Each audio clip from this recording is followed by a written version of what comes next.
Ruang 308. Kamu pernah dengar nggak soal ruangan rumah sakit yang kosong, tapi tetap aja ada yang keluar masuk?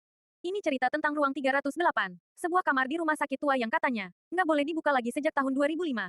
Tapi, entah kenapa, masih aja ada pasien yang, katanya, dirawat di sana.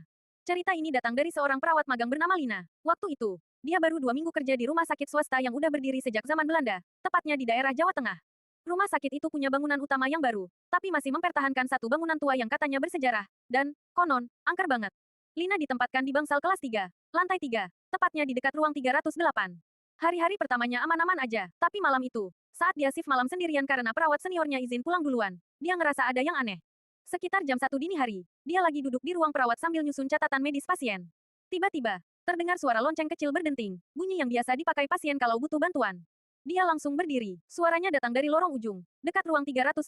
Tapi, tunggu, ruang 308 kan kosong. Kuncinya bahkan digantung di ruang kepala perawat dan udah berdebu. Lina mikir mungkin ada pasien yang salah tekan lonceng. Dia jalan pelan ke ujung lorong. Lampu di lorong itu udah mulai redup, sebagian bahkan kedip-kedip kayak di film horor.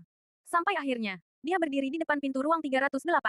Di situ dia tertegun, karena dari dalam ruangan itu, ada cahaya lampu menyala, dan bayangan seseorang berdiri menghadap jendela.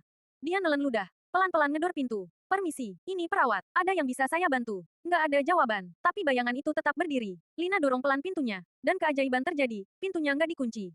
Padahal katanya udah bertahun-tahun ruangan ini dikunci permanen. Pas pintu terbuka sedikit, lampunya mati. Seketika gelap, tiba-tiba, sesuatu bergerak cepat ke arah pintu. Lina langsung nutup pintunya dan lari balik ke ruang perawat. Napasnya ngos-ngosan. Dia berusaha nelpon kepala ruangan, tapi sinyal tiba-tiba hilang. Nggak lama kemudian, salah satu pasien tua dari kamar seberang manggil dari ranjangnya. Neng, itu yang barusan di 308. Perawat lama ya? Lina gelagapan. Perawat, maksudnya, perawat yang dulu mati gantung diri di kamar itu. Dulu dia dirawat di situ. Katanya dia nggak mau pindah, sampai sekarang. Latar belakang cerita, ruang 308 memang pernah dipakai untuk merawat pasien psikiatri. Salah satunya adalah seorang perawat muda yang mengalami depresi berat setelah gagal menikah dan dihina keluarganya.